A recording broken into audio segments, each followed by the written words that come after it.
China's government is a weird hybrid.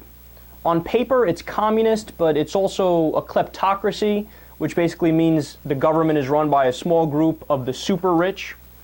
But it's also a free market paradise because there's little to no regulation, and the captains of industry are part of the government, and they call all the shots while everybody else is brutally repressed. Well, we just learned that a factory in the city of Kunming was using pond water to make rice, specifically pond water used for washing feet. Also, the official state broadcasting group CCTV released the results of an investigation uncovering that ice served at a Beijing KFC location had 13 times more bacteria than toilet water. Also, the New York Times reported on a new trend in China, buying and smuggling baby formula from overseas to avoid potentially tainted Chinese milk, pointing to an increasing distrust of domestic products. And how could we not mention Chinese business without the rat meat scandal from a couple months ago, where Chinese meat companies were selling rat meat as if it was lamb. And to me, the most damning fact of all, get this, in the United States, 4,000 chemicals are classified as harmful. In Japan, it's 10,000. In China, 62.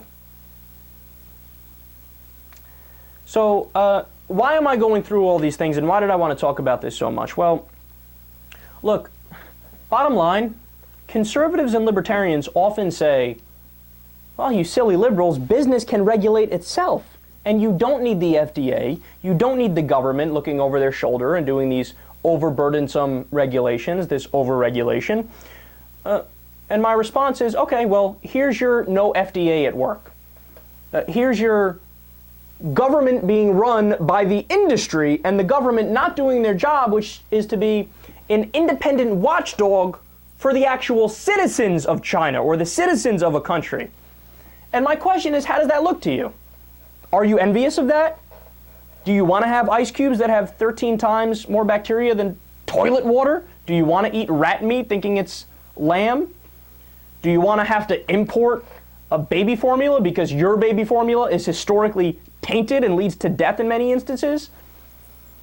Do you want to have a list of chemicals that is only 62 things that are banned, while they openly use chemicals that are carcinogenic or chemicals that are toxic in many different ways? Why? Because it's cheaper to use those chemicals, and you can make a bigger profit margin, even if that means that your clients are going to drop dead at the age of 52.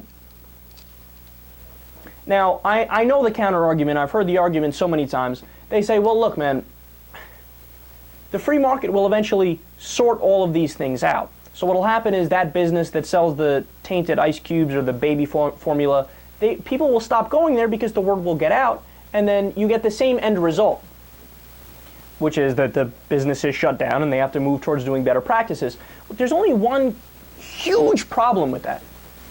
Sometimes that takes time. Sometimes that takes a couple months, if not a couple years. And it also, by the way, relies on the media not being in on it. So if the media gets paid off by a corrupt business and the media doesn't report on it, then maybe people don't ever find out that a product they're using might harm them down the road 20 years or 30 years or whatever the case is, because they can't connect the dots. But even if the media does report on it, again, so do you want people for months or years to keep going there and keep getting sick, when if you have the information and you have the data, you can pass a simple regulation that says, hey, just to let you know, you can't poison them by using this chemical because it's really bad. Look, if you're against that, I'm sorry, but your ideology trumps your reason. Your ideology trumps common sense, because obviously, even if you're in favor of small government and less regulation, that doesn't mean you should be an anarcho-capitalist and say any rules are tantamount to fascism or a dictatorship and a restriction of liberty and freedom. That's just a silly position, and sadly enough, there's many people who actually believe that garbage.